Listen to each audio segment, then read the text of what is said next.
Hi guys, welcome to Arpita Shiv Kannada vlogs. ಎಲ್ಲರೂ ಹೇಗಿದ್ದೀರಾ? Hi hope ಎಲ್ಲರೂ ಚೆನ್ನಾಗಿದ್ದೀರಾ ಅಂತ ಅನ್ಕೊಳ್ತೀನಿ. ನಾನು ಕೂಡ ಸೂಪರ್ ಆಗಿದ್ದೀನಿ. ತುಂಬಾ ದಿನಗಳಾದ್ಮೇಲೆ ನನ್ನ ವ್ಲಾಗ್.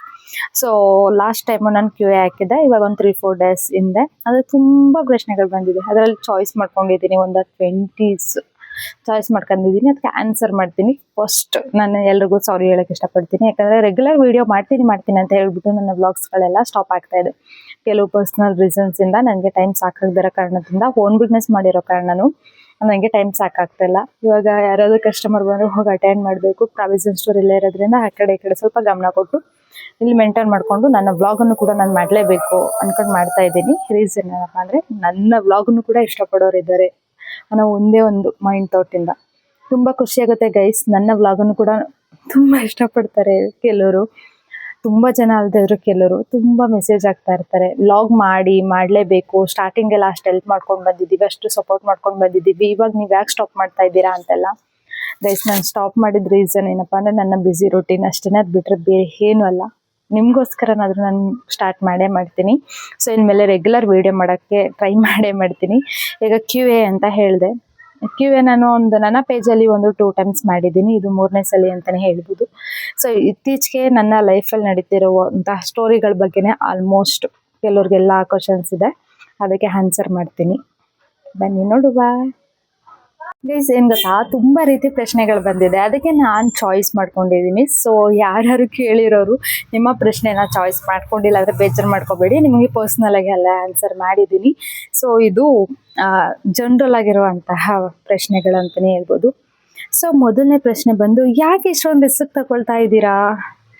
ಸೊ ಇದು ನನ್ನ ವ್ಲಾಗ್ಸ್ ಎಲ್ಲ, ಮಿನಿ ವ್ಲಾಗ್ಸ್ ಎಲ್ಲ ನೋಡ್ತಿರ್ತಾರಲ್ಲ, ಸೊ ಅವ್ರು ಕೇಳಿರುವಂತಹ ಪ್ರಶ್ನೆ ಅಂತಲೇ ಹೇಳ್ಬೋದು.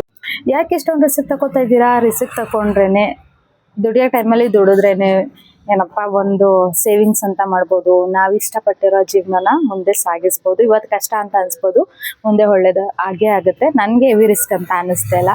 ಸೊ ನನ್ನ ಡೈಲಿ ರೊಟೀನ್ ನೋಡಿದವರು ತುಂಬ ಜನ ಆ ಥರ ಅಂದ್ಕೊಂಡ್ಬಿಟ್ಟಿದ್ದೀರಾ. ಹೌದು, ಕಷ್ಟ, ಕೆಲವರು ಕಷ್ಟ ಅಂತ ಅನ್ಕೊಂಡ್ರೆ ಕಷ್ಟ ಅಂತ ಅನ್ಸುತ್ತೆ. ಅದನ್ನ ಇಷ್ಟಪಟ್ಟು ಮಾಡಿದ್ರೆ ಖಂಡಿತವಾಗ್ಲೂ ಇಷ್ಟ ಆಗುತ್ತೆ. ನನಗೆ ನನ್ನ ಬ್ಯುಸಿ ರೊಟೀನ್ ನಂಗೆ ಖಂಡಿತವಾಗ್ಲೂ ಇಷ್ಟ ಆಗಿದೆ. ರಿಸ್ಕ್ ಅಂತ ಏನೂ ಇಲ್ಲ. ಎರಡನೇದು ಬಂದು, ಆಮೇಲೆ ಯಾಕೆಷ್ಟು ನಾನು ಇದಕ್ಕೆ ಆನ್ಸರ್ ಕೊಡಲೇಬೇಕು ಅಂದ್ಬಿಟ್ಟು ಚಾಯ್ಸ್ ಮಾಡ್ಕೊಂಡಿರೋದು. ಎರಡನೇ ಪ್ರಶ್ನೆ ಬಂದು ಏನಪ್ಪ ಅಂದರೆ, ನಿಜವಾಗ್ಲೂ ನಿಮ್ಮ ಲೈಫ್ ಆರಾಮಿದೆಯಾ? ನಿಜವಾಗ್ಲೂ ಆರಾಮಿದೆ. ಯಾಕಂದರೆ ಇಷ್ಟಪಟ್ಟ ಲೈಫ್ ಇದು ನಂದು. ಶಿವ ಅವ್ರು ಏನಿದ್ದಾರೆ, ಅವ್ರು ಬೇಕೇ ಬೇಕು ಅಂತ ಪಡ್ಕೊಂಡಿದ್ದು. ಸೊ ಅವ್ರಿಗೆ ಆಗಿರ್ಬೋದು, ನನಗೆ ಆಗಿರ್ಬೋದು, ನಾವಿಬ್ಬರು ಒಂದಾಗಲೇಬೇಕು ಅನ್ನೋದು ನಮ್ಮ ಮೈಂಡ್ ಸೆಟ್ ಆಗಿತ್ತು. ಹಾಗಾಗಿ ನಾವು ಲವ್ ಮ್ಯಾರೇಜ್ ಆದ್ವಿ. ಲವ್ ಮ್ಯಾರೇಜ್ ಆದಮೇಲೂ ಎಷ್ಟೋ ಕಷ್ಟಗಳು ಬಂತು, ಎಷ್ಟೋ ತಲೆನೋವುಗಳು ಬಂತು. ಅದನ್ನೆಲ್ಲ ಪಕ್ಕಕ್ಕಿಟ್ಟು ನಾವಿಬ್ಬರು ಆರಾಮಾಗಿದ್ದೀವಿ. ಪರ್ಸ್ನಲ್ ಲೈಫ್ ಅಂತ ಏನಿದೆ ಅದರಲ್ಲಿ ತುಂಬ ಚೆನ್ನಾಗಿದ್ದೀವಿ. ಅದು ಜೀವನ ಅಂದಮೇಲೆ ಏರುಪೇರು ಅನ್ನೋದು ಇದ್ದೇ ಇರುತ್ತೆ. ಫೈನಾನ್ಷಿಯಲಿ ಆಗಿರ್ಬೋದು, ಕೆಲವೊಂದು ರಿಲೇಷನ್ಶಿಪ್ ಅಂತ ಅಂದಮೇಲೆ ನನ್ನ ಮತ್ತು ಶಿವ ರಿಲೇಷನ್ಶಿಪ್ಪಲ್ಲಿ ಯಾವುದೇ ರೀತಿ ಪ್ರಾಬ್ಲಮ್ ಇಲ್ಲ. 100% ಅವರು ಜೆನ್ಯೂನ್ ಇದ್ದಾರೆ, ನಾನು ಜೆನ್ಯೂನ್ ಇದ್ದೀನಿ. ಹಾಗಾಗಿ ಇನ್ನು ಆ ಕಡೆ ಈ ಕಡೆ ಹೋಯ್ತಂದ್ರೆ, ಮನೆ ಬ್ಯಾಲೆನ್ಸ್ ಮಾಡಬೇಕಾದ್ರೆ ಸ್ವಲ್ಪ ಮನಸ್ತಾಪಗಳಾಗಿರ್ಬೋದು, ಫೈನಾನ್ಷಿಯಲಿ ಸ್ವಲ್ಪ ಅಪ್ ಆ್ಯಂಡ್ ಡೌನ್ ಆಗಿರ್ಬೋದು, ಇದೆಲ್ಲ ಇಟ್ಸ್ ಕಾಮನ್. ಅದು ಬಿಟ್ಟು ಅಂತಂದರೆ ನಾನು ತುಂಬ ಲೈಫಲ್ಲಿ ಆರಾಮಾಗೇ ಇದ್ದೀನಿ. ಇದು ರಿಪೀಟೆಡ್ ಕ್ವಶನ್ಸ್ ಅಂತಲೇ ಹೇಳ್ಬೋದು. ನಾನು ತುಂಬಾ ಆರಾಮಾಗಿದ್ದೀನಿ ಗೈಸ್, ನೋ ವರಿ. ಆದರೆ ನನ್ನ ಬಗ್ಗೆ ಇಷ್ಟೊಂದು ಕಾಳಜಿ ಇರೋದು ನೋಡ್ಬಿಟ್ಟು ತುಂಬ ಖುಷಿ ಆಗುತ್ತೆ. Thank you. ಹಿತಾಪುಟ್ಟಾಗೆ ಏಜ್ ಎಷ್ಟು? ಹಿತಾಪುಟ್ಟಾಗೆ 1 ವರ್ಷದ ಮೇಲೆ ಇವಾಗ 6 ಮಂತ್ ಆಗಿದೆ. ಗೈಸ್, 4ನೇ ಪ್ರಶ್ನೆ ಬಂದು, ಶಿವು ನಿನ್ನ ಕೇರ್ ಮಾಡ್ತಾರಾ? ಎಷ್ಟು ಕೇರ್ ಮಾಡ್ತಾರೆ, ಎಷ್ಟು ಪ್ರೀತಿ ಮಾಡ್ತಾರೆ ಅಂತ ಕೇಳಿದ್ರೆ, ಸೊ ಎಲ್ರಿಗೂ ಗೊತ್ತಿರುತ್ತೆ, ಲವ್ ಮ್ಯಾರೇಜ್ ಅಂತ ಅಂದಮೇಲೆ ಸ್ವಲ್ಪ ಕಾಳಜಿ ಪ್ರೀತಿ ಎಲ್ಲ ಜಾಸ್ತಿನೇ ಇರುತ್ತೆ. ಅರೇಂಜ್ ಮ್ಯಾರೇಜಲ್ಲೂ ಇರುತ್ತೆ, ಬಟ್ ಲವ್ ಮ್ಯಾರೇಜಲ್ಲಿ ಒಂದು ಸ್ವಲ್ಪ ಸ್ಪೆಷಲ್ ಅಂತಲೇ ಹೇಳ್ಬೋದು. ನನ್ನ ತುಂಬಾ ಕೇರ್ ಮಾಡ್ತಾರೆ, ತುಂಬಾ ಪ್ರೀತಿ ಮಾಡ್ತಾರೆ. ಆ್ಯಂಡ್ ನಾವು ಮದುವೆ ಆಗಿದ್ದೀವಿ ಅನ್ನೋ ಮೈಂಡ್ ಸೆಟ್ಟೇ ನಮ್ಮಲ್ಲ. ಈಗಲೂ ಲವ್ ಬರ್ಡ್ಸ್ ಥರ ಆರಾಮಾಗಿದ್ದೀವಿ. ಅಂದರೆ ಇನ್ನೊಂದೇನಪ್ಪ ಅಂದರೆ, ಅವರು ತುಂಬ ಜೆನ್ಯೂನ್ ಪರ್ಸನ್ನು. ಅವ್ರ ಹತ್ರ ಇರೋದೆಲ್ಲ ನಂದೇನೆ ಅನ್ನೋ ಥರ. ಅವ್ರ ಹತ್ರ ಕೊನೆ 100 ರೂಪಾಯಿ ಇದ್ರೂ ಆ 100 ರೂಪಾಯಿನ ನನ್ನ ಮೇಲೇ ಖರ್ಚು ಮಾಡ್ತಾರೆ, ನನಗೇನಾದರೂ ಬೇಕು ಅಂದರೆ. ಸೊ ಅಷ್ಟು ಜೆನ್ಯೂನ್ ಪರ್ಸನ್ನು. ನನ್ನ ತುಂಬಾ ಕೇರ್ ಮಾಡ್ತಾರೆ, ಲವ್ ಮಾಡ್ತಾರೆ. ನನಗೇನಾದ್ರು ಬೇಕು ಅಂದಾಗ ಮುಂದೆ ಯೋಚನೆ ಮಾಡೋದಿಲ್ಲ. ಗೈಸ್, 6ನೇ ಪ್ರಶ್ನೆ ಬಂದು ಏನಪ್ಪ ಅಂದರೆ, ಮದುವೆ ಆದಮೇಲೆ ಬ್ಯಾಡ್ ಎಕ್ಸ್ಪೀರಿಯನ್ಸ್ ಅಂದರೆ ಏನು? ಸೊ ನಾನು ಇದನ್ನೇ ಶೇರ್ ಮಾಡ್ಕೊಳ್ಳೋಕ್ಕೂ ಬೇಜಾರಾಗುತ್ತೆ. ನಿಮಗೂ ಗೊತ್ತು, ನನ್ನ ಯೂಟ್ಯೂಬಲ್ಲಿ ಆಗಿರ್ಬೋದು, ಇನ್ಸ್ಟಾಗ್ರಾಮಲ್ಲಿ ಆಗಿರ್ಬೋದು, ನನ್ನ ಬ್ಯಾಡ್ ಎಕ್ಸ್ಪೀರಿಯನ್ಸ್ ಆಗಿರ್ಬೋದು, ನೆಗೆಟಿವ್ ಅಂತ ಬಂತು ಅಂದರೆ ನಾನು ಏನೂ ಶೇರ್ ಮಾಡ್ಕೊಳ್ಳೋಕೆ ಇಷ್ಟಪಡಲ್ಲ. ಬಟ್ ನನ್ನ ಲೈಫು ಅಂತ ಅನ್ನೋದು ಏನಿದೆ ತುಂಬ ಜಾಲಿ ಲೈಫ್ ಅಂತಲೇ ಹೇಳ್ಬೋದು. ಅದೊಂದು ಬ್ಯಾಡ್ ಎಕ್ಸ್ಪೀರಿಯನ್ಸ್ ಅಂತ ಬಂತು ಅಂದರೆ ನನ್ನ ಮನೆ ಆಲ್ಟರ್ನೇಷನ್ ಆ್ಯಂಡ್ ಮನೆ ಮಾಡ್ತಾ ಇರೋದನ್ನು ಖಂಡಿತವಾಗ್ಲೂ ನಿಮ್ಮೆಲ್ಲರ ಜೊತೆ ಶೇರ್ ಮಾಡ್ಕೊಂಡಿದ್ದೀನಿ. ಆ ಟೈಮಲ್ಲಂತೂ ನಂಗೆ ತುಂಬ ಬ್ಯಾಡ್ ಎಕ್ಸ್ಪೀರಿಯನ್ಸ್ ಆಗಿದೆ. ಯಾರು ಹೆಂಗೆ ಏನು ಅಂತ ತುಂಬ ಚೆನ್ನಾಗಿ ಗೊತ್ತಾಗಿದೆ. ನನ್ನವ್ರು ಯಾರು, ನನ್ನವ್ರ ಥರ ಮುಖವಾಡ ಹಾಕಿರೋರು ಯಾರು, ಕಷ್ಟ ಅಂತ ಬಂದಾಗ ಯಾರು ಹೆಂಗಿರ್ತಾರೆ. ನಾನು ತುಂಬ ಟೆಸ್ಟ್ ಮಾಡೋಕ್ಕೋಸ್ಕರನೇ ತುಂಬ ಜನನ ನಾನು ಬೇಕು ಅಂತಲೇ ಕೇಳಿದ್ದೀನಿ. ನನ್ನವರು ಅಂತ ಮುಖವಾಡ ಹಾಕೊಂಡಿರೋರನ್ನ ಯಾರು ಹೆಂಗೆ ಅಂತ ಗೊತ್ತಾಗ್ಬಿಟ್ಟೈತೆ ಗೈಸ್. ನನಗೆ ಆ್ಯಕ್ಚುಲಿ ನನಗೆ ಎಕ್ಸ್ಪೀರಿಯೆನ್ಸ್ ಆಗಿರೋದು ತುಂಬ ಒಳ್ಳೇದು ಅನಿಸುತ್ತೆ. ನನ್ನ ಲೈಫಲ್ಲಿ ಮುಂದೆ ಹೇಗಿರಬೇಕು ಏನು ಅಂತ ತುಂಬ ಚೆನ್ನಾಗಿ ಗೊತ್ತಾಯಿತು. ಇದು ಗೊತ್ತಾಗಿಲ್ಲ ಅಂದಿದ್ರೆ ನಾನು ತುಂಬ ಇನ್ನೂ ಮಾಡ್ತಿದ್ದೆ ಅನಿಸುತ್ತೆ. ಬ್ಯಾಡ್ ಎಕ್ಸ್ಪೀರಿಯೆನ್ಸ್ ಅಂತ ಬಂತು ಅಂದರೆ ಅದೇ ಗೈಸ್, ನಾನು ಮನೆ ಕೈ ಹಾಕಿದ್ಮೇಲೆ ನನ್ನ ನಡು ನೀರಲ್ಲಿ ಕೈ ಬಿಟ್ಟಿರೋರಾಗಿರ್ಬೋದು. ಆಡ್ಕೊಂಡಿದ್ದಾರೆ, ಅವ್ರ ಕೈಯಲ್ಲಿ ಆಗುತ್ತಾ? ಆದ್ಮೇಲೆ ನೋಡ್ಕೊಳ್ಳೋಣ. ಮನೆ ಓಪನ್ ಮಾಡಿಬಿಡೋಕ್ಕಾಗುತ್ತಾ? ಆದ್ಮೇಲೆ ನೋಡ್ಕೊಳ್ಳೋಣ.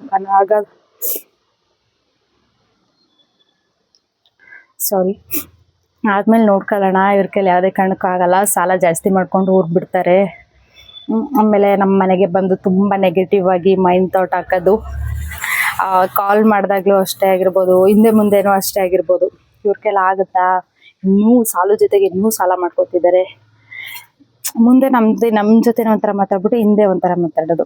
ತುಂಬ ಚೆನ್ನಾಗಿ ಅಚ್ಚುಕಟ್ಟಾಗಿ ಗೊತ್ತಾಗ್ಬಿಟ್ಟೈತೆ. ನನ್ನ ಲೈಫಲ್ಲಿ ಏನಾದ್ರು ಒಂದು ಬ್ಯಾಡ್ ಎಕ್ಸ್ಪೀರಿಯೆನ್ಸ್ ಇತ್ತು ಅಂದರೆ ಅದೇನೆ. ಮನೆ ಕೈ ಹಾಕಿಸ್ಬಿಟ್ಟು ಬೀದಿ ನಿಲ್ಲಿಸ್ಬಿಟ್ಲು. ಆಮೇಲೆ ಸಮಥಿಂಗ್ ಈ ಥರ ಎಲ್ಲ. ಗೈಸ್ ಏನು ಗೊತ್ತಾ, ನನ್ನ ಮನೆ ಅನ್ನೋದು ಒಂದು ಕನಸಾಗಿತ್ತು. ಆ ಕನಸನ್ನ ನನಸು ಮಾಡ್ಕೊಳ್ಳೋಕ್ಕೋಸ್ಕರ ನಾನು ಎಲ್ಲ ರೀತಿಯೂ ಕಷ್ಟಪಟ್ಟಿದ್ದೀನಿ, ಎಲ್ಲ ರೀತಿಯೂ ಹಾರ್ಡ್ ವರ್ಕ್ ಮಾಡಿದ್ದೀನಿ. ಸೊ ನಮ್ಮ ಮನೆಗೆ ಏನು ಖರ್ಚಾಗಿದೆ ಅದು 50% ನನ್ನ ಸೇವಿಂಗ್ಸ್ ಅಂತಲೇ ಹೇಳ್ಬೋದು. ಇನ್ನು 50% ಅದು ಕಮಿಟ್ಮೆಂಟು. ನಾನು ಮಾಡಿರೋದು ಕಮಿಟ್ಮೆಂಟ್ ಇಲ್ದಂತೆ ಯಾವ ಕೆಲಸನೂ ಕೂಡ ಆಗಲ್ಲ. ಎಕ್ಸ್ಪೆಕ್ಟೇಷನ್ಗಿಂತ ಜಾಸ್ತಿ ಆಯಿತು, ಹಂಗಾಗಿ ಕಮಿಟ್ಮೆಂಟ್ ಆಯಿತು. ಅದು ಬಿಟ್ಟರೆ ಇನ್ನೇನು ಇಲ್ಲ. ಅಷ್ಟಕ್ಕೇ ಯಾವ್ಯಾವ ರೀತಿ ಮಾತಾಡಿದ್ದಾರೆ ಅಂತಂದರೆ, ಅದೊಂದು ರಿಲೇಷನ್ಶಿಪ್ಪಲ್ಲಿ ಸಂಬಂಧಗಳಂತ ಬಂದಾಗ ಈ ಥರ ಮಾತಾಡಿದ್ದು ತುಂಬ ಅಂದರೆ ತುಂಬ ಬೇಜಾರಾಯಿತು. ನನ್ನ ಪರ್ಸ್ನಲ್ ಲೈಫ್ ಅಂತ ಏನಿದೆ ಅದು ತುಂಬಾ ಡ್ಯಾಮೇಜ್ ಮಾಡಿತು. ಯಾರು ಹೆಂಗೆ ಏನು ಅಂತ ತಿಳ್ಕೊಂಡಿದ್ದೀನಿ. ಆ್ಯಂಡ್ ಬ್ಯಾಡ್ ಎಕ್ಸ್ಪೀರಿಯೆನ್ಸ್ ಅಂತಿತ್ತು ಅಂದರೆ ಅದೊಂದೇ. ಅವ್ರಿಗೂ ಕೂಡ ನನ್ನ ವ್ಲಾಗ್ಸ್ ಎಲ್ಲ ನೋಡ್ತಾರೆ. ನಾನು ಓಪನ್ ಚಾಲೆಂಜ್ ಮಾಡಿ ಹೇಳ್ತೀನಿ, ನಿಮ್ಗಳ ಮುಂದೆ ತೋರಿಸ್ತೀನಿ. ಸೊ ಸಾಲ ಮಾಡ್ಕೋತಾರೆ, ಹಿಂಗೆ ಮಾಡ್ಕೋತಾರೆ ಅಂತ ತುಂಬ ಜನ ಹೇಳ್ತಾರಲ್ವ. ಸಾಲ ಮಾಡಿದಂತೆ ಏನೂ ಆಗೋದಿಲ್ಲ. ನಮ್ಮ ಇಷ್ಟಪಟ್ಟ ಲೈಫ್ನ ನಾವು ಎಂಜಾಯ್ ಮಾಡಬೇಕು ಅಂದರೆ ಸಾಲನೂ ಮಾಡಬೇಕಾಗುತ್ತೆ, ಅಥವಾ ರಿಸ್ಕ್ ತಗೊಂಡು ತೀರಿಸಬೇಕಾಗುತ್ತೆ. ಸಾಲ ಮಾಡಿದ್ದೀವಿ ಅಂದರೆ ಅದನ್ನ ರಿಸ್ಕ್ ತಗೊಂಡು ತೀರ್ಸೋದು ಹೆಂಗೆ ಅಂತ ಗೊತ್ತು, ಅದನ್ನ ಎದುರಿಸೋದು ಹೆಂಗೆ ಅಂತ ಗೊತ್ತು. ಸೊ ಡೋಂಟ್ ವರಿ, ನೀವು ಕೊಡೋದಿಲ್ಲ ಅಲ್ವಾ, ಜಾಸ್ತಿ ತಲೆ ಕೆಡಿಸ್ಕೊಳ್ಳೋದು ಬೇಡ. ಇದೊಂದು ಬ್ಯಾಡ್ ಎಕ್ಸ್ಪೀರಿಯೆನ್ಸ್ ಗೈಸ್. ನೀವೆಲ್ಲರೂ ಕೇಳ್ತಿದ್ದೀರಾ ಅಂತ ಹೇಳ್ತಿರೋದು. ಇದೇ ಫಸ್ಟ್ ಟೈಮ್ ನನ್ನ ಗುಟ್ಟನ್ನು ನಾನು ಬಿಟ್ಕೊಟ್ಟಿರೋದು. ಇದು ಆ್ಯಕ್ಚುಲಿ ನಾನು ಬಿಟ್ಕೊಡ್ಲೇಬೇಕಾಗಿತ್ತು. ನಮ್ಮ ಗುಟ್ಟನ್ನು ಎಲ್ಲ ಕಡೆ ಸ್ಪ್ರೆಡ್ ಮಾಡಿದ್ರು ಅಂತಂದಮೇಲೆ ನಾವು ಸ್ಪ್ರೆಡ್ ಮಾಡೋದ್ರಲ್ಲೇನು ನೇಮ್ಗೆಲ್ಲ ಹೇಳೋಕ್ಕಾಗೋದಿಲ್ಲ. ಬಟ್ ಬ್ಯಾಡ್ ಎಕ್ಸ್ಪೀರಿಯೆನ್ಸ್ನ ಶೇರ್ ಮಾಡ್ಕೊಂಡಿದ್ದೀನಿ. ಇನ್ನೊಂದೇನು ಗೊತ್ತಾ, ಏನಾದರೂ ಒಂದು ಒಳ್ಳೆ ಕೆಲಸಗಳು ಮಾಡ್ತಾಯಿದ್ದೀವಿ ಅಂತಂದಾಗ ಈ ಥರ ತುಂಬ ಜನ ಇರ್ತಾರೆ, ನಮ್ಮವರೇ ಇರ್ತಾರೆ. ಅದಕ್ಕೆ ತಲೆನೇ ಕೆಡಿಸ್ಕೊಬೇಡಿ. ಯಾವತ್ತಿದ್ರು ನಮ್ಮವ್ರು ನಮಗೇ ನೋವು ಮಾಡೋದು, ಬೇರೆಯವ್ರು ಯಾವುದೇ ಕಾರಣಕ್ಕೂ ನೋವು ಮಾಡೋಕ್ಕೆ ಬರಲ್ಲ. ಎಷ್ಟು ಮನೆ ಮಾಡ್ತಾ ಇದ್ದೀರಲ್ಲ, ಎಷ್ಟು ಇನ್ವೆಸ್ಟ್ಮೆಂಟ್ ಆಯಿತು? ಯಾರಾದರೂ ಹೆಲ್ಪ್ ಮಾಡಿದ್ದಾರಾ? ಅಥವಾ ಎಲ್ಲ ನೀವು ಆ್ಯಂಡ್ ನಿಮ್ಮ ಹಸ್ಬೆಂಡ? ಮನೆ ಮಾಡ್ತಾ ಇದ್ದೀವಿ, ಇನ್ನೂ ಖರ್ಚಿದೆ. ಇವಾಗ ಪೈಂಟಿಂಗ್ ಲೆವೆಲ್ಗೆ ಬಂದಿದೆ. ಸೊ ಎಷ್ಟು ಅಂತ ನಾವು ಇವಾಗ ಪರ್ಟಿಕ್ಯುಲರಾಗಿ ಹೇಳೋದಕ್ಕಾಗಲ್ಲ. ಸೊ ಎಲ್ಪ್ ಅಂತ ಬಂತು ಅಂತಂದರೆ ಯಾರ ಮೇಲೂ ಡಿಪೆಂಡ್ ಅಂತೂ ಆಗಿಲ್ಲ. ನಾನಾಗಿರ್ಬೋದು, ನನ್ನ ಹಸ್ಬೆಂಡ್ ಆಗಿರ್ಬೋದು. ಸೊ ಸ್ವಲ್ಪ ಸೇವಿಂಗ್ಸ್ ಇತ್ತು, ಜೊತೆಗೆ ನಾನು ಸ್ವಲ್ಪ ಕಮಿಟ್ಮೆಂಟ್ ಆಯಿತು, ಜೊತೆಗೆ ಸ್ವಲ್ಪ ಹಾಗೆ ಹೀಗೆ ಆಯಿತು. ಅದು ಬಿಟ್ಟರೆ ಈಗಲೂ ಪ್ರೌಡ್ ಫೀಲಿಂದ ಹೇಳ್ತೀನಿ, ನಾವು ಮತ್ತು ಶಿವು ಕಷ್ಟಪಟ್ಟು ಮಾಡಿರೋದು ಅಂತ. ಹಾಗೆ ಶಿವು ಅವ್ರ ಸಿಸಿ ಕೂಡ ಸ್ವಲ್ಪ ಅಮೌಂಟ್ ಕೊಟ್ಟಿದ್ರು, ಅಂದರೆ ಅವ್ರದ್ದು ಒಂದು ನೆನಪಾಗಿರಲಿ ಅಂತ ಹೇಳ್ಬಿಟ್ಟು. ಅದು ಬಿಡ್ತು ಅಂದರೆ ಈಗಲೂ ಪ್ರೌಡ್ ಫೀಲಿಂದ ಹೇಳ್ತೀನಿ, ನಾನು ಮತ್ತು ಶಿವು ಅದು ಕಷ್ಟಪಟ್ಟು ಕಟ್ಟಿರೋ ಮನೆ ಅಂತ. ಐ ಮೀನ್ ದೊಡ್ಡದಾಗ ಕಟ್ಟೋಕ್ಕಾಗಲಿಲ್ಲ ಅಂದರೂ ಪುಟ್ಟದಾಗಾರು ಕಟ್ಕೊಂಡಿದ್ದೀವಿ, ನಾವು ಇಷ್ಟಪಟ್ಟಂಗೆ ಮಾಡಿದ್ದೀವಿ ಅಂತ. ಅದಕ್ಕೋಸ್ಕರ ಎಷ್ಟು ಹಾರ್ಡ್ ವರ್ಕ್ ಮಾಡಿದ್ದೀವಿ ಅಂತ ನಮಗೆ ಗೊತ್ತು, ಎಷ್ಟು ಜನದ ಹತ್ರ ಮಾತು ಕೇಳಿದ್ದೀವಿ ಅಂತ ನಮಗೆ ಗೊತ್ತು. ಎಷ್ಟು ಆಡ್ಕೊಂಡಿರೋರಿಗೆ ಅದೇನು ಹೇಳ್ತಾರಲ್ಲ, ತುಂಬ ಜನ ಆಡ್ಕೊಂಡಿದ್ದಾರೆ. ಆಡ್ಕೊಳ್ಳಿ, ಮುಂದೊಂದು ದಿನ ನಮ್ಮ ವರ್ಕ್ ಏನಿದೆ ಅದು ಮಾತ್ರ ಮಾತಾಡಲಿ ಅಂದ್ಕೊಂಡು ಬಿಟ್ಬಿಟ್ಟಿದ್ದೀವಿ ಗೈಸ್. ಈಗಲೂ ಹೇಳ್ತೀನಿ, ಯಾರು ಎಲ್ಪು ಇಲ್ಲ, ನಾವು ಕಷ್ಟಪಟ್ಟು ಮಾಡಿರೋ ಇದು.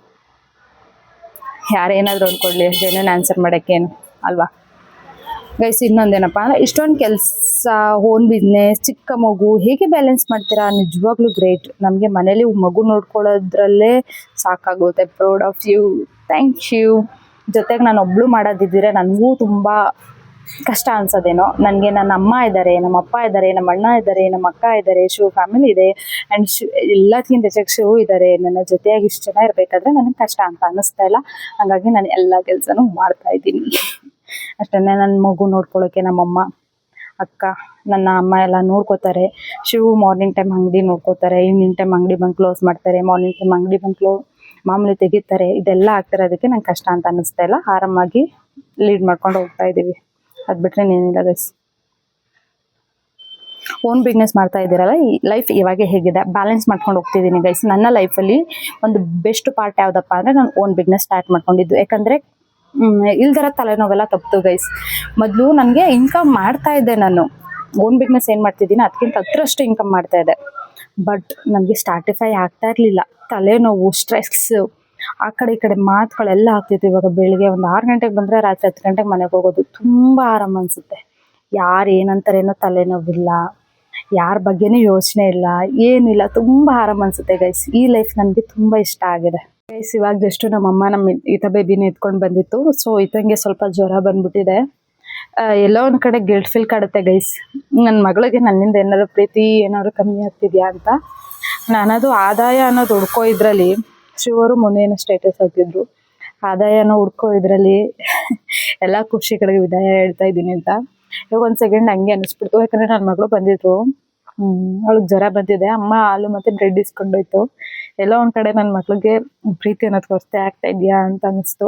ಇಷ್ಟೆಲ್ಲ ನೋವಿದೆ, ಇಷ್ಟೆಲ್ಲ ಇದೆ, ಏನೋ ಒಂದು ಸಾಧಿಸ್ಬೇಕು, ಏನೋ ಒಂದು ಅಚೀವ್ ಮಾಡಬೇಕು ಅಂದ್ಕೊಂಡು ನಮ್ಮ ಪಡು ನಾವು ಹೋಗ್ತಾ ಇದ್ರೆ ಕೆಲವರು ಕಾಲಿಡಕ್ಕೆ ಬರ್ತಾರೆ, ನಮ್ಮವರೇ ತುಂಬ ಹರ್ಟ್ ಮಾಡ್ತಾರೆ. ಆದರೆ ತುಂಬ ಆಗಿದೆ. ನಾನು ಯಾವತ್ತೂ ಕುಗ್ಗೋದಿಲ್ಲ. ಬಟ್ಟು ಕೆಲವೊಂದ್ಸಲಿ ತುಂಬ ಬೇಜಾರಾಗ್ಬಿಡುತ್ತೆ. ಎಷ್ಟು ಚೀಪ್ ಮೆಂಟಾಲಿಟಿ ಅಪ್ಪ ನಮ್ಮವ್ರಿಗೇನೆ ಅಂತ. ಚಿಕ್ಕ ಮಗು ಕಟ್ಕೊಂಡು ಇಷ್ಟೊಂದೆಲ್ಲ ಹಾರ್ಡ್ ವರ್ಕ್ ಮಾಡ್ತಿದ್ರು ನಮ್ಮವರೇ ನಮ್ಮನ್ನ ಅರ್ಥ ಮಾಡ್ಕೊಳ್ಳೋದಿಲ್ಲ. ಏನೇನೋ ಮಾತಾಡೋದು, ಸಮಥಿಂಗ್ ಈ ಥರ. ಯಾವತ್ತೂ ಕುಗ್ಬಾರ್ದು ಗೈಸ್. ಲೈಫಲ್ಲಿ ಎಲ್ಲನೂ ಕೂಡ ಆಗುತ್ತೆ, ಸಾಧಿಸ್ಬೇಕಷ್ಟೇ. ನಾನು ನನ್ನ ಮಗಳ ವಿಷಯದಲ್ಲಿ ಒಂದು ವೀಕ್ ಆಗ್ತೀನಿ ಅಷ್ಟೇ. ಅವಳಿಗೇನಾದರೂ ಕೊರತೆ ಆಗ್ತಿದ್ಯಾ ನನ್ನಿಂದ ಪ್ರೀತಿ ಅನ್ನೋದು ಬಿಟ್ಟರೆ ಇನ್ನೇನಿಲ್ಲ. ನಾನು ಇಷ್ಟೊಂದು ಕಷ್ಟಪಡ್ತಿರೋದು, ಇಷ್ಟೊಂದು ಹಾರ್ಡ್ ವರ್ಕ್ ಮಾಡ್ತಿರೋದು ನನ್ನ ಮಗಳಿಗೋಸ್ಕರನೇ ಗೈಸ್. ಇನ್ಯಾರಿಗೋಸ್ಕರನಲ್ಲ, ನನ್ನ ಮಗಳಿಗೋಸ್ಕರ ಆ್ಯಂಡ್ ಶಿವಗೋಸ್ಕರ, ನನ್ನ ಇಷ್ಟಪಡೋರಿಗೋಸ್ಕರ ಅಷ್ಟೇ. ಅದು ಬಿಟ್ಟರೆ ಯಾರಿಗೋಸ್ಕರ ಅನ್ನೋದು ಗೈಸ್. ಎಲ್ಲರ ಬುದ್ಧಿನೂ ನೋಡ್ಕೊಬಿಟ್ಟಿದ್ದೀನಿ, ಯಾರು ಹೆಂಗೆ ಏನು, ನನ್ನ ಕಷ್ಟದಲ್ಲಿದ್ದಾಗ ನಾನು ಯಾವ ಥರ ನೆಡ್ಕೊಂಡ್ರು, ನನ್ನ ಹತ್ರ ನಾನು ಚೆನ್ನಾಗಿದ್ದಾಗ ನಾನು ಯಾವ ರೀತಿ ಯೂಸ್ ಮಾಡಿಕೊಂಡ್ರು, ಈಗಲೂ ನನ್ನ ಯಾವ ರೀತಿ ಯೂಸ್ ಮಾಡ್ಕೋತಾರೆ ಎಲ್ಲನೂ ನೋಡ್ಬಿಟ್ಟಿದ್ದೀನಿ. ಹಂಗಾಗಿ ನನಗೆ ಯಾರನ್ನ ಎಲ್ಲಿಡಬೇಕು ಅಲ್ಲೇ ಇಟ್ಬಿಟ್ಟಿದ್ದೀನಿ. ಇಷ್ಟು ಚಿಕ್ಕ ವಯಸ್ಸಿಗೆ ನನಗೆ ಇಷ್ಟು ಬುದ್ಧಿ ಬಂದಿರೋದು ಸಾಕು ಗೈಸ್. ಲೈಫಲ್ಲಿ ನಾನು ಏನಾದ್ರು ಅಚೀವ್ ಮಾಡ್ತೀನಿ. ಸೊ ಇವಾಗ ನಾನು ಇದನ್ನು ಶೇರ್ ಮಾಡ್ಕೊಂಡಿದ್ದು ರೀಸನ್ ಏನಪ್ಪ ಅಂದರೆ, ಇವಾಗ ನನ್ನ ಹತ್ರ ಬೇಬಿ ಬಂದದ್ದು, ಹಂಗಾಗಿ ಸ್ಟಾರ್ಟ್ ಮಾಡ್ಕೊಳ್ಳೋಣ. ಸಾರಿ, ಯಾಕೆ ರೆಗ್ಯುಲರ್ ವೀಡಿಯೋ ಮಾಡೋದಿಲ್ಲ ನೀವು, ಡೈಲಿ ವ್ಲಾಗ್ಸ್ ಮಾಡಿ ಪ್ಲೀಸ್ ಆಯಿತಾ. ಸಾರಿ ಗೈಸ್, ಮಾಡ್ತೀನಿ ಇನ್ಮೇಲೆ. ನನ್ನವ್ರಿಗೋಸ್ಕರನಾದ್ರೂ ನಾನು ಮಾಡೇ ಮಾಡ್ತೀನಿ. ಸೊ ಹತ್ರದವ್ರು ಆಗಿಲ್ಲ ಅಂತಂದ್ರೂ ಹೊರ್ಗಿನವ್ರು ಆಗ್ತಾರೆ ಅಂತ ನಮ್ಮಮ್ಮ ಅವಾಗವಾಗ ಹೇಳ್ತಾ ಇರ್ತಾರೆ. ಸೊ ಅದು ಖಂಡಿತವಾಗ್ಲೂ ನಿಜ. ನನಗೆ ಪರ್ಸ್ನಲ್ ಎಕ್ಸ್ಪೀರಿಯೆನ್ಸ್ ಆದಮೇಲೆ ಖಂಡಿತವಾಗ್ಲೂ ನಿಮ್ಗಳಿಗೋಸ್ಕರ ನಾನು ವೀಡಿಯೋ ಮಾಡೇ ಮಾಡ್ತೀನಿ. ನೀವೆಲ್ಲರೂ ಎಂಜಾಯ್ ಮಾಡ್ಕೊಂಡು ಹೋಗಿ. ಹಾಗೆ ನನಗೂ ಕೂಡ ಮೋಟಿವೇಟ್ ಹೇಳ್ತಾರೆ. ಹಾಗೆ ನನ್ನ ಕಡೆಯಿಂದ ಯಾವ ರೀತಿ ವೀಡಿಯೋ ಬೇಕು ಅಂತಲೂ ಕೂಡ ಹೇಳಿ. ನಾನು ಖಂಡಿತವಾಗ್ಲೂ ವೀಡಿಯೋ ಮಾಡೇ ಮಾಡ್ತೀನಿ. ಯಾವಳು ಏನಾದ್ರು ಅಂದ್ಕೊಳ್ಳಿ, ನನ್ನ ಡೈಲಿ ವ್ಲಾಗ್ಸ್ ಬಂದೇ ಬರುತ್ತೆ. ಅನ್ನೋರಿಗೆಲ್ಲ ತಲೆ ಕೆಡಿಸ್ಕೊಳ್ಳೋದಕ್ಕಾಗಲ್ಲ. ಸೊ ನನಗೆ ಸ್ವಲ್ಪ ಪರ್ಸ್ನಲಿ ಡಿಪ್ರೆಷನ್ಗೆ ಹೋಗೋ ಥರ ಆಗ್ಬಿಡುತ್ತೆ ಒಂದೊಂದ್ಸಲಿ. ಬಟ್ ಅವಕ್ಕೆಲ್ಲ ನಾನು ತಲೆನೇ ಕೆಡಿಸ್ಕೊಳ್ಳೋದಿಲ್ಲ. ಯಾರನ್ನ ಎಲ್ಲಿಡಬೇಕು ಅಂತ ಗೊತ್ತಾಗಿದೆ ಅಲ್ವಾ, ಹಂಗಾಗಿ ಸಾರಿ. ನನಗೆ ರಿಪೀಟೆಡ್ ಇದೇ ಕ್ವಶನ್ಸ್ ಆಗಿದೆ, ಅದು ನಾನು ಹೇಳೋಕ್ಕೂ ಬೇಜಾರಾಗ್ತಿದೆ. ಇದೊಂದು ತುಂಬ ಖುಷಿ ಆಯಿತು. ನೀವು ತುಂಬಾ ಹಾರ್ಡ್ ವರ್ಕ್ ಮಾಡ್ತಾ ಇದ್ದೀರಾ. ಇಷ್ಟು ಚಿಕ್ಕ ವಯಸ್ಸಿಗೆ ದೇವ್ರ ಕಾಪಾಡ್ತಾನೆ. Thank you. ಆಮೇಲೆ ತುಂಬ ರಿಪೀಟೆಡ್ ಕ್ವಶನ್ ಏನಪ್ಪ ಅಂದರೆ, ಯಾಕೆ ಇಷ್ಟು ಸಣ್ಣ ಆಗಿದ್ದೀರಾ, ತುಂಬ ಮಾಡ್ರನ್ ಆಗಿದ್ರಿ, ಇವಾಗ ಎಷ್ಟು ಸಿಂಪಲ್ ಇದ್ದೀರಾ ಯಾಕೆ? ಹೌದು, ನಾನು ತುಂಬಾ ಸಣ್ಣ ಆಗಿದ್ದೀನಿ ಆ್ಯಂಡ್ ತುಂಬಾ ವೀಕ್ ಆಗಿದ್ದೀನಿ. ಕೆಲವೊಂದು ಸ್ಟ್ರೆಸ್ ಆಗಿರ್ಬೋದು, ತುಂಬಾ ಹಾರ್ಡ್ ವರ್ಕ್ ಆಗಿರ್ಬೋದು, ಎಷ್ಟೋ ಸಲ ಊಟನೂ ಕೂಡ ಸ್ಕಿಪ್ ಆಗುತ್ತೆ. ಆಮೇಲೆ ಸ್ವಲ್ಪ ಯೋಚನೆಗಳು, ಆಮೇಲೆ ಮನೆ ಕೈ ಕೆಸಿದ್ಮೇಲೆ ಅಲ್ಲೂ ಕೆಲಸ ಆ್ಯಂಡ್ ನನ್ನ ಪರ್ಸ್ನಲ್ ಕೆಲಸ ಆ್ಯಂಡ್ ಆರ್ಡರ್ಸ್ಗಳ ಅಟೆಂಡು, ಈ ಥರ ನನ್ನ ಮಗಳು ಕೇರಿಂಗು, ಸಂಸಾರ ಅಂತಂದಮೇಲೆ ಇರುತ್ತಲ್ಲ 108, ಆ ಥರ ಸ್ವಲ್ಪ ಸ್ಟ್ರೆಸ್ ಆಯಿತು. ಹಂಗಾಗಿ ಸ್ವಲ್ಪ ವೀಕ್ ಆಗಿದ್ದೀನಿ. ರಿಕವರ್ ಆಗ್ತೀನಿ ಆದಷ್ಟು ಬೇಗ. ಅದು ತುಂಬ ಜನ ರಿಲೇಟಿವ್ಸ್ ಆಗಿರ್ಬೋದು, ಫ್ರೆಂಡ್ಸ್ ಆಗಿರ್ಬೋದು, ತುಂಬ ಜನ ಇದನ್ನು ಕೇಳ್ತಾನೆ ಇದ್ದೀರಾ. ಸೊ ರೀಸನ್ಸ್ ಅಂತ ಏನಿಲ್ಲ, ಸ್ವಲ್ಪ ಕೆಲಸಗಳಲ್ವ, ಹಂಗಾಗಿ ಅಷ್ಟೇ. ಇದು ಇಷ್ಟೊಂದು ಕ್ಯೂರಿಯಾಸಿಟಿ ಯಾಕೆ ಗೊತ್ತಿಲ್ಲ ಸೀರಿಯಸ್ಲಿ. ನಿಜವಾಗ್ಲೂ ನಿಮ್ಮ ಅತ್ತೆ ಮಾವ ನಿಮ್ಮನ್ನ ಚೆನ್ನಾಗಿ ನೋಡ್ಕೊಳ್ತಾರಾ? ನೀವಂದ್ರೆ ಇಷ್ಟಪಡ್ತಾರ? ಏನು ಹೇಳಿ, ಚೆನ್ನಾಗೇ ನೋಡ್ಕೊಳ್ತಾರೆ ಅಷ್ಟೇ. ನೀವು ಇಷ್ಟು ಬೇಗನೆ ಮದುವೆ ಆಗಬಾರ್ದಾಗಿತ್ತು, ಇನ್ನೂ ಫ್ಯೂಚರ್ ಇತ್ತು ನಿಮಗೆ. ತುಂಬ ಬೇಜಾರಾಗುತ್ತೆ ರಿಯಲಿ. 14 ವರ್ಷನ ಒಂದು ಇಬ್ಬರೇನೋ ಹಾಕಿದ್ದಾರೆ. ಸೀರಿಯಸ್ಲಿ ಏನು ಫ್ಯೂಚರ್ ಇತ್ತು ಏನೋ ಗೊತ್ತಿಲ್ಲ. ನಾನು ಅಂದ್ಕೊಂಡಿರೋ ಲೈಫ್ನ ನಾನು ಲೀಡ್ ಮಾಡ್ತಿದ್ದೀನಿ.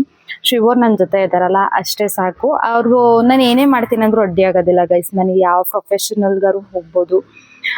ಅಂತಂದರೆ ಫ್ಯೂಚರ್ ಅಂತಲೇ ಕೆಲವರು ಏನಾದರೂ ಟ್ರೈ ಮಾಡ್ಬೋದಾಗಿತ್ತು ಫಿಲ್ಮ್ ಇಂಡಸ್ಟ್ರಿಯಲ್ಲಿ ಅಂತೆಲ್ಲ ಹೇಳ್ತೀರಾ ಗೈಸ್. ಏನು ಗೈಸ್ ತಮಾಷೆ ಮಾಡ್ತಾ ಇದ್ದೀರಾ? ನಾವೆಲ್ಲಿ ಆ ಇಂಡಸ್ಟ್ರಿಯಲ್ಲಿ? ಸೊ ಅದಕ್ಕೂ ನಮಗೂ ದೂರ. ಸೊ ಇನ್ನು ಫ್ಯೂಚರ್ ಇತ್ತು ಆಗಿಗೆ ಅನ್ನೋದಾದರೆ ನಾನು ಇನ್ನೂ ಏನಾರು ಅಚೀವ್ ಮಾಡ್ತೇನೆ ಅಂದ್ರೆ ಶಿವರು ಹೆಲ್ಪ್ ಮಾಡ್ತಾರೆ, ಅಷ್ಟೇ ಸಾಕಲ್ವಾ. ಆಮೇಲೆ ಇನ್ನೊಂದೇನಪ್ಪ ಅಂದ್ರೆ ಆ ಡ್ರೆಸ್ ಹಾಕ್ಬೇಡ, ಈ ಡ್ರೆಸ್ ಹಾಕ್ಬೇಡ, ಹಂಗಿರು ಹಿಂಗಿರು, ಈ ಬಿಸ್ನೆಸ್ ಮಾಡಬೇಡ, ಆ ಬಿಸ್ನೆಸ್ ಮಾಡಬೇಡ ಅಂತ ಏನಿಲ್ಲ. ನಾನು ಏನಾರು ಮಾಡಿದ್ರು ಹೆಲ್ಪ್ ಮಾಡ್ತಾರೆ. ಇನ್ನೇನು ಫ್ಯೂಚರು, ಅದರಲ್ಲೇ ನಾನು ಏನಾರು ಅಚೀವ್ ಮಾಡ್ಬೋದಲ್ವಾ. ಸಾಕು ಗೈಸ್, ಇರೋದ್ರಲ್ಲೇ ಖುಷಿ ಪಡೋಣ. ಇರೋದ್ರಲ್ಲಿ ಖುಷಿ ಪಡೋಣ ಅನ್ನೋದಕ್ಕಿಂತ ನನ್ನ ಖುಷಿ ಇನ್ನೂ ಹೆಚ್ಚು ಖುಷಿ ಕೊಡೋರು ನಮ್ಮ ಶಿವು ಇದ್ದಾರೆ. ನನಗೆ ಒಂದು ಬೆಸ್ಟ್ ಫ್ಯೂಚರೇ ಸಿಕ್ಕಿದೆ, ಇದನ್ನು ತಿಳ್ಕೊಬಿಡಿ ಆಯ್ತಾ. ಶಿವು ಲಕ್ಕಿ ನಿಮ್ಮಂಥ ಸಪೋರ್ಟಿವ್ ವೈಫ್ ಸಿಕ್ಕಿರೋದಕ್ಕೆ. Thank you. ಶಿವು ನನಗೆ ಯಾವತ್ತೂ ಹೇಳಿಲ್ಲ ಗೈಸ್, ಹೇಳಕ್ಕೆ ಹೇಳಿ. ನಿಮ್ಮ ಲೈಫ್ ಬಗ್ಗೆ ಏನಾದರೂ ಹೇಳಿ. ಐ ಮೀನ್ ಅಂದ್ಕೊಂಡಿದ್ದು ಆಗಿಲ್ಲ ಅನ್ನೋದಾದರೆ ಏನು? ಆ ಥರ ಏನಿಲ್ಲ. ಅಂದ್ಕೊಂಡಿದ್ದು ಆಗಲಿಲ್ವಾ ಸ್ಕಿಪ್ ಮಾಡಿಬಿಟ್ಟು ಮುಂದೆ ಏನು ಆಗಬೇಕು ಅದನ್ನು ಹೋಯ್ತೀನಿ. ಅದು ಬಿಟ್ಬಿಟ್ಟು ನಾನು ಹಿಂಗೆ ಅಂದ್ಕೊಂಡಿದ್ದೆ ಹಿಂಗಾಗಿಲ್ಲ, ನಾನು ಹಂಗೆ ಅಂದ್ಕೊಂಡಿದ್ದೆ, ಇವ್ರು ಹಿಂಗಿರ್ತಾರೆ ಅಂತ ಅಂದ್ಕೊಂಡಿದ್ದೆ, ಅವ್ರು ಹಂಗಿಲ್ಲ, ನಾನು ಇದು ಆಗಬೇಕಾಗಿತ್ತು ಅದಾಗಿಲ್ಲ, ನನ್ನ ಲೈಫಲ್ಲಿ ಅದೆಲ್ಲಕ್ಕೆ ಇಲ್ಲ, ಅದಾಗಲಿಲ್ವಾ ಸ್ಕಿಪ್. ನಾನು ಅಂದ್ಕೊಂಡವರು ಅದೇ ರೀತಿ ಇಲ್ವಾ ಸ್ಕಿಪ್, ಇಷ್ಟೇ. ನೀವು ಹಂಗೆ ಇರಿ, ತುಂಬ ಖುಷಿಯಾಗಿರ್ಬೋದು. ಅದು ಬಿಟ್ಬಿಟ್ಟು ನಾನು ಇವ್ರನ್ನ ಹಿಂಗೆ ಅಂದ್ಕೊಂಡಿದ್ದೆ, ಇವ್ರು ಹಿಂಗಿಲ್ಲ ಅಂತ ಬೇಜಾರು ಮಾಡ್ಕೊಳ್ಳೋದು, ಹಿಂಗೆ ಆಗಬೇಕಾಗಿತ್ತು ಹಿಂಗಾಗಿಲ್ಲ ಅಂತ ಬೇಜಾರು ಮಾಡ್ಕೊಳ್ಳೋದು, ಇದೆಲ್ಲ ಆಯಿತು ಅಂತಂದರೆ ನಮಗೆ ಬೇಜಾರಾಗುತ್ತೆ. ಅದು ಬಿಟ್ಟರೆ ಏನೂ ಆಗೋದಿಲ್ಲ. ನೆಕ್ಸ್ಟ್ ಬೇಬಿ ಪ್ಲಾನಿಂಗ್ ಯಾವಾಗ? ಬ್ಯಾಕ್ ಟು ಬ್ಯಾಕ್ ಮಗು ಮಾಡ್ಕೊಬಿಟ್ರೆ ಸರಿ, ಒಟ್ಟಿಗೆ ಬೆಳ್ಕೊಂಡು ಬಿಡ್ತಾರೆ.